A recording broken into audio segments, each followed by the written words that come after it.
Et que coucou, et bienvenue dans cette nouvelle vidéo d'exemple de résolution. Commençons prestement, voici le mélange.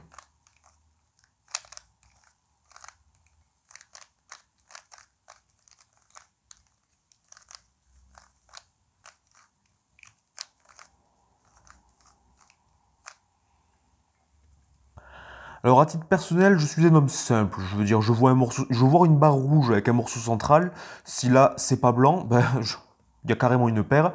On a du coup un premier carré qu'on fait en 3 mouvements, 1, 2, 3. Donc lorsqu'on a un premier carré qu'on fait en 3 mouvements comme ça, on essaie d'observer ce qu'il y a... ce qu'il y a à côté. Ce qu'il y a à côté, c'est un morceau central de second bloc déjà fait. Moi, ce que j'aime bien faire, c'est pas faire systématiquement, mais ce que j'aime bien faire, c'est le préserver. Du coup, ce que je vais faire, c'est faire en sorte que lorsque je vais insérer ma paire là, mon morceau central de second bloc soit en bas, et que je termine ensuite mon premier bloc en conservant ce morceau central. Donc, ce que je vais faire, c'est que je vais faire un R, U, R minuscule, B', premier carré, morceau central calé. Voilà. Ensuite, on a quoi? On a cette arête qui va avec ce coin. Donc cette arête, je la déplace et je la mets en point de chargement. Et ensuite, j'ai mon coin qui est ici, qui est insérable, comme ceci. Et on est bon dans notre premier bloc. On a réuni deux pièces de paire ici.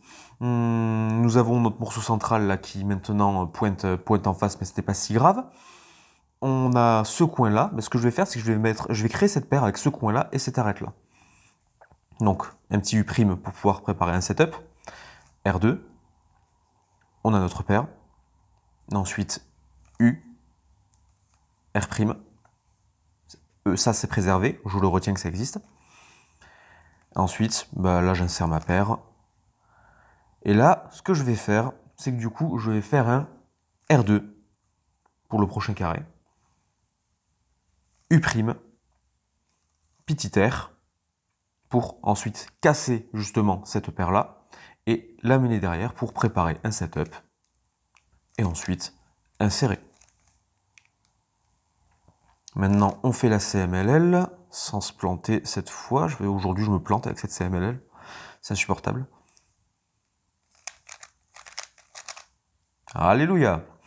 Alors, nous sommes dans un cas de flèche, c'est parfait, nous aimons les flèches. Là, en face de moi, ce n'est ni blanc ni bleu, ça veut dire que ça, c'est bien orienté, donc mal orienté se situe derrière. Un mal orienté se situe derrière, et je dirais même que le mal orienté est rouge-blanche. Je le déduis parce que je vois ni rouge, aucun rouge, ni là, ni là, ni là. Ça, c'est jaune, du coup, ça ne nous intéresse pas. Et que, du coup, c'est derrière, c'est rouge. Que la surprise. Je ne connais pas ce cas de OLR et si je l'ai checké, il me semble un peu gneu. Donc ce que je vais faire, c'est que moi, toujours un homme simple, je vois une flèche, je la résous, et en plus de ça, ce morceau-là, c'est celui qui m'intéresse à la fin, je vais le caler derrière. Voilà. Ces deux couleurs sont séparées. Donc là, c'est quand on a le slash de nos deux pièces UR et UL, on fait M, U2, M', ça le résout, et à la fin, en fait, on termine le cube.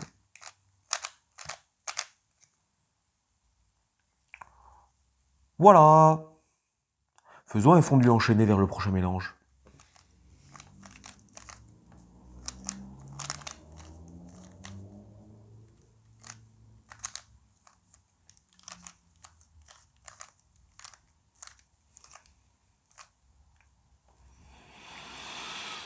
Alors là, comme d'habitude, toujours un homme simple. Il y a déjà un morceau central de fait, donc on peut partir là-dessus. Et si on repère la paire qui va avec, c'est parfait. Là, on a une paire qui est faisable en 3 mouvements. 1, 2 et 3. Mais le fait est que on a peut-être moyen de pouvoir gagner du temps. Et pour gagner du temps, voici comment on fait.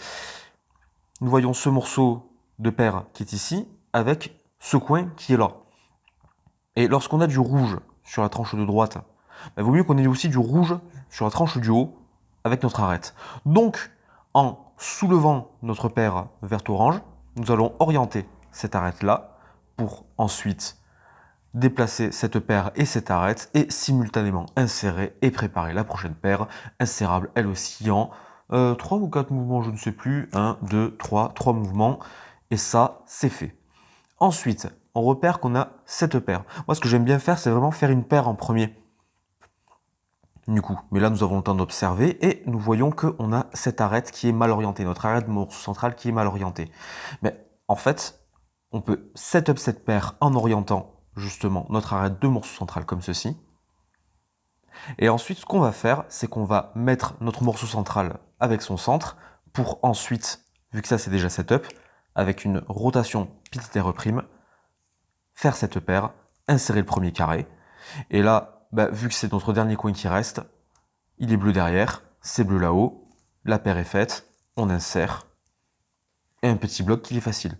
Là, on a un cas de CMLL très très simple.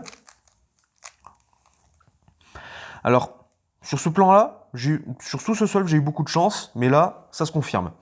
Lorsqu'on a deux mal orientés comme ceci, la base, c'est de faire M-U-M, et en fait, je me rends compte qu'on a un cas de OLR extrêmement simple.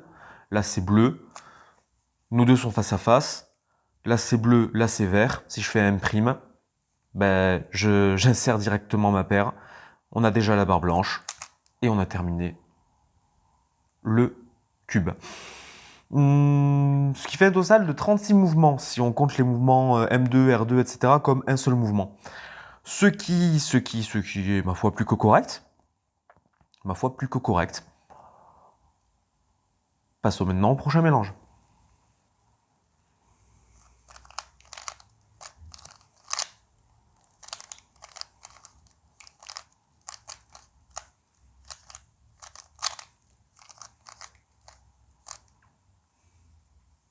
Alors je vous avouer que celui-ci, j'en suis pas particulièrement fier, mais faute de mieux, voilà. Je suis parti sur un bloc du coup bleu-jaune, vu que le morceau central était déjà fait, que là on avait un morceau de bloc, et donc du coup on pouvait avoir moyen de moyenner quelque chose. Alors pour pouvoir faire justement ce premier carré, on va construire en fait ce morceau de bloc ici, grâce à ce coin qui est là, déjà bien orienté, et cette arête là. Donc je vais faire un D pour l'amener derrière, et ensuite faire un L', encore un D', c'était un D' tout à l'heure et pas un D, un jour j'y arriverai. Et là je vais faire un L, et avec ce morceau central, ce morceau de bloc orienté, avec ce morceau du bloc orienté, les deux comme ceci, il suffit de faire un D2, et nous avons le premier carré.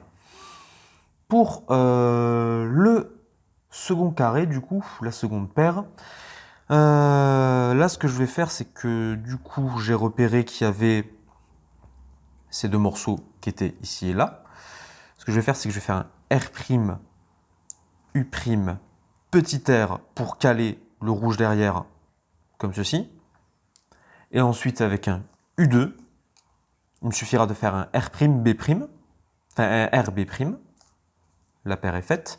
Sauf qu'avant de faire le B', ce que je vais faire, c'est que je vais dégager cette paire-là, parce qu'on ne sait jamais, elle peut servir, et en même temps amener ce coin ici, car lorsque je vais insérer ma paire, ça aussi, ça, comme je dis, on ne sait jamais, ça peut servir. C'est un peu souvent comme ça que je fais pendant les solves. Créer une paire, s'avancer, parce qu'on ne sait jamais, ça peut servir. Ça, par exemple, ne va servir à rien présentement. Là, ce que je vais faire, c'est que je vais remonter cette paire avec, vu que ce morceau central est fait, avec un R2. Ensuite, je vais former cette paire avec un U', M', U', M. Et après, redescendre ce morceau central, faire un U2 et insérer ma paire. Ensuite, nous avons cette arête avec le vert qui est en haut, le vert qui est derrière. Insertion, on ne peut plus simple. Maintenant, on fait la CMLL. Alors là, on est dans un cas où on peut provoquer une bonne flèche. Nous avons l'arête U qui est UR, oui c'est bien UR, qui est bien orientée, UL qui est ici, avec un M' U2 M, on échange justement ces deux arêtes de place, et là nous avons une bonne flèche. Et avec cette bonne flèche, qu'est-ce qu'on fait avec cette bonne flèche? Hop, M' U, M', et puis on enchaîne. Alors la dernière étape est peut-être un peu différente dans la description. Je crois que la flèche n'est pas spécialement la même, mais l'idée reste la même en fait. Je suis allé un peu intuitivement sur la fin. Ma foi. J'espère que cependant ça vous fut distrayant. J'espère que vous m'en voudrez pas de cette petite incartade, de ce manque de rigueur. Sur ce, c'était le Peneuge. Ciao, ciao!